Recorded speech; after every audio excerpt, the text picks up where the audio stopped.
திருப்பூர் மாவட்டம் தாராபுரம் வருவாய் கோட்டாட்சியர் அலுவலகத்தில் விளை நிலங்களில் வனவிலங்கு நடமாட்டத்தை கட்டுப்படுத்துவது தொடர்பான ஆலோசனைக் கூட்டம் நேற்று நடைபெற்றது. இக்கூட்டத்திற்கு மனிதவள மேலாண்மை துறை அமைச்சர் கயல்விழி செல்வராஜ் தலைமை வகித்தார். மாவட்ட ஆட்சித்தலைவர் கிறிஸ்துராஜ், மாவட்ட வன அலுவலர் தேவேந்திரகுமார் மீனா ஆகியோர் முன்னிலை வகித்தனர். அமைச்சர் கயல்விழி செல்வராஜ் பேசுகையில்,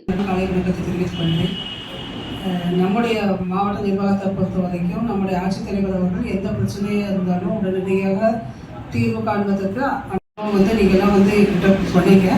அப்பயே ஃபோனில் பேசி தான் நாங்கள் இந்த கூட்டம் உடனே மண்டே மார்னிங்கே வச்சிடணும்.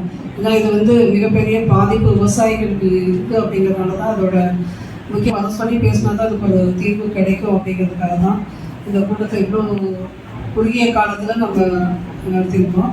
உங்களுடைய கருத்துக்கள் எல்லாமே முக்கியமானது தான். முடிவுகள் எடுக்கிறதுக்கு கொஞ்சம் இந்த காட்டுப்பன்றி பிரச்சனை பொதுவாகவே தொடர்ந்து இருந்துட்டு இருக்குது. இந்த பாம்பு கொண்டு விடுறது அதையும் கொஞ்சம் தவிர்த்துக்கணும்.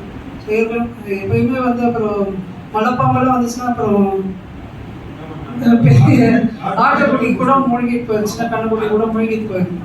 ஸோ அதனால அந்த எந்த விலங்குகளையுமே நீங்கள் அந்த மான் கூட இங்கே விடுறதோ இல்லை பன்றி கொண்டு விடுறதோ எதுவுமே இங்கே வேணாம். சொன்ன மாதிரி உங்களுக்கு அங்கே தேவையான உணவு இருந்துச்சுன்னா தான் விலங்குகளாக அந்த பாம்பும் அங்கே இருப்பாங்க. இல்லாத போது அங்கே விட்டோம்னா